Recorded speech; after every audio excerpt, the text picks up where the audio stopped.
Ben Simmons, let's transition to Los Angeles and LeBron James ahead of his 20th NBA season.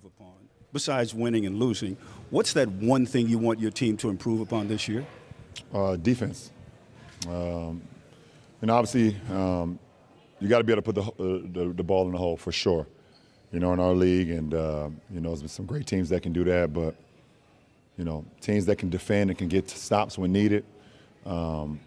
They're just simply more successful in our league. So, I think the defensive side of the floor is where we're going to be hammering home on, every single day, and understanding that if we can defend, make teams take tough shots, keep them to one shot at the goal, and rebound and secure the ball, put us in a position to be successful throughout the season. Hey, LeBron, your hair looks great. You've had, nearing about 10 head coaches in the league so far. You shared your enthusiasm about Darvin Ham when the Lakers hired him this offseason.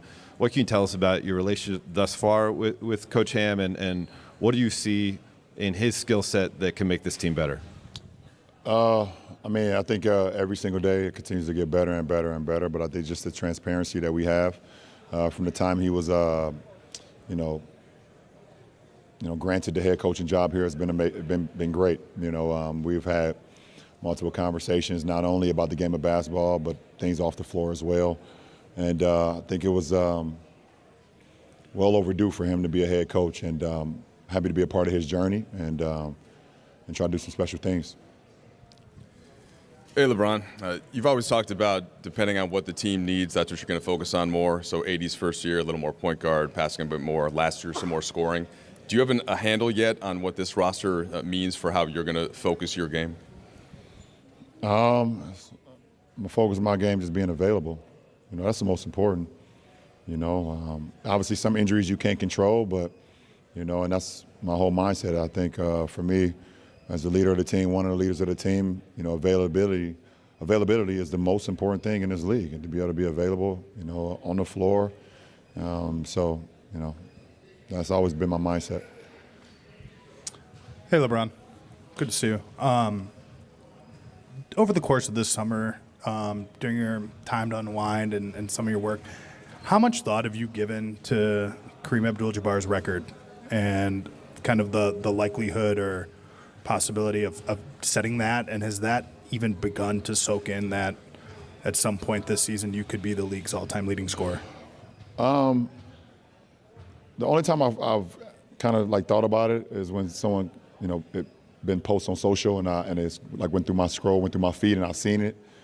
And every single time I'm kind of in awe of it, wow, and then certain guys, I don't know who's doing it, but they'll break down if I do this, if I average this, if I'm available for these games, then I can make it and do it here. And I was like, I've never played my career with saying if I do this, then this will happen, besides just, making sure that I was in the best shape possible going into a season and, being available, but to sit here and to know that I'm on the verge of breaking probably the most sought-after record in the NBA. Things that people say will probably never be done. I think it's just super humbling for myself.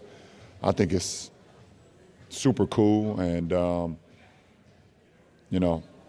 obviously Kareem has had his differences, with some of my views and some of the things that I do. But listen, at the end of the day, to be able to be in the same, breath as a guy that wore the same uniform, a guy that was a staple of this franchise, along with Magic and big game over there for so many years, especially in the 80s. And a guy that does a lot off the floor as well, I think is just super duper dope.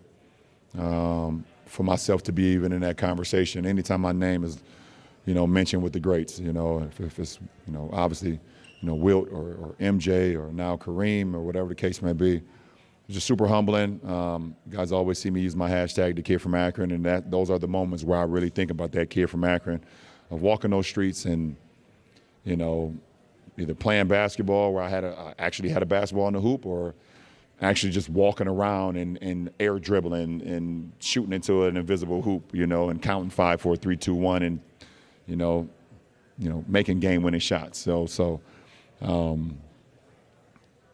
when it get here, I'm not going to put too much pressure on it throughout the season. But I think it's a pretty historical moment when it gets here, and as long as my family and friends are all there, that's the most important for me. Hello, LeBron. Got a nice bottle of red for me, brother. I almost joined you, huh? You thought I joined you, huh, last week, huh? Yeah. But what are your expectations for Anthony? And do you ever feel the need to push him anymore? I think my expectations for AD is for AD to be AD. Be the dynamic player that he is, both offensively and defensively. And I expect that out of him. I've always expected that out of him ever since he, became a part of this franchise, and nothing has changed. And he expects a lot out of me as well. So, for us to be going into another season, it's a dynamic that I'm looking forward to, and I believe he's going to have a hell of a season, and I'm looking forward to being part of that journey. LeBron, you guys just had your mini camp, the players-only mini camp in San Diego. How did that go, and what were your first impressions of the group getting together for the first time? The most important is that we got some good work in on the floor, and everybody got back here safe. You see everybody here at training camp.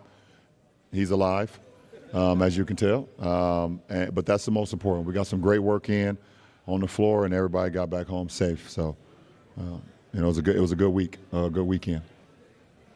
Yeah, LeBron, considering the difficulties of last season, do you think Russell Westbrook can make his game work here? Can he adjust it? Can he be part of this? No, absolutely. Absolutely. Look forward to, like I said, being on a part of the journey with him this year. And, it's going to be a great year for him. And we're going to be right there with him, we're here, and it starts tomorrow. It's all about putting in the work. And when you put in the work, you see the results. So I'm looking forward to it. Hey, LeBron. Sorry, just one more if you don't mind. Rob was just talking to us a minute ago about the importance of your commitment and how the Lakers are committed to building a competitive team around you, including draft picks. When you signed the extension last month, what were you looking for to see from this organization, whether it be from Rob or Jeannie or anyone else? I came here because I believed in the franchise, so and I'm still here. It's literally that simple, and that's simple. So I'm committed to the franchise for as long as my career, my contract is. But I look forward to get going tomorrow and start another season, part of the Lakers franchise.